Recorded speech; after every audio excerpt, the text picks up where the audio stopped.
उत्तराखंड के चमोली जिले में स्थित प्रकृति के अद्भुत सौंदर्य से लबरेज कई मखमली बुग्याल हैं, जिनका दीदार करने हर साल देशी विदेशी पर्यटक काफी संख्या में पहुंचते हैं।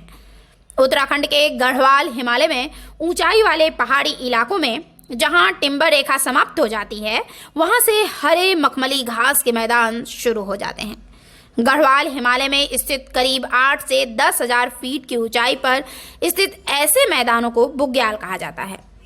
इन बुग्यालों में मखमली हरी घास के साथ सुंदर फूल और वनस्पतियों के उगने से इसकी सुंदरता अद्भुत होती है।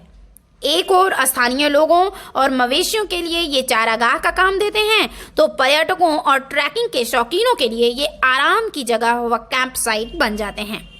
गर्मियों में इन बुग्यालों पर मखमली घास बिछी होती है, तो सर्दियों में ये बुग्याल बर्फ की सफेद चादर से ढक जाते हैं। तब ये बुग्याल स्कीइंग और अन्य बर्फानी खेलों की जगह के रूप में तब्दील हो जाते हैं। गढ़वाल के लगभग हर ट्रैकिंग रूट पर इस प्रकार के बुग्याल मिल जाएंगे। कई बुग्याल तो इतने लोकप्रिय हो चुके हैं कि अपने आप में पर्यटकों का आकर्षण का केंद्र बन चुके हैं। गर्मियों में जब बर्फ पिघल जाती है तो बारिश की बूंदें इनमें हरियाली भर देती है। तब ये घाटियां कई प्रकार के फूलों और वनस्पतियों से लवरेज हो जाती हैं। अपनी विविधता, जटिलता और सुंदरता के कारण ही ये बुग्याल हमेशा से पर्यटकों के आकर्षण का केंद्र रहे हैं और मीलों तक फैले मखमली घास के इन ढलुआ मैदानों का दीदार करने विश्व भर से प्रकृति प्रेमी पहुंचते हैं। आजकल इन बुग्यालों के दीदार के लिए काफी अच्छा मौसम है और इन बुग्यालों की खूबसूरती का लुत्फ उठाने कई पर्यटक स्थलों में पर्यटक भी पहुंचे हुए हैं।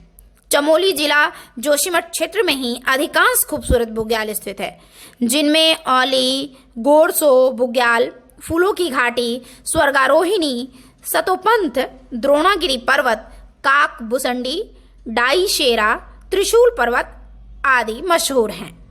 जोशीमठ नगर में स्थित इन पर्यटक स्थलों में घूमने से मन को असीम शांति प्राप्त होती है। इन पर्यटक स्थलों को पर्यटक किसी जन्नत से कम नहीं मानते। बस अब कुछ ही दिनों के बाद इन स्थानों पर जमकर बर्फबारी हो जाएगी और तब बर्फ से ढके ये बुग्याल सूर्य की किरणें पड़ते ही चांदी की तरह चमकेंगे और पर्यटकों के लिए यह प्रकृति का सुंदर, अद्भुत, मनोहारी रूप अन्यत्र दुर्लभ होगा। जोशीमठ चमोली से नवीन भंडारी की रिपोर्ट।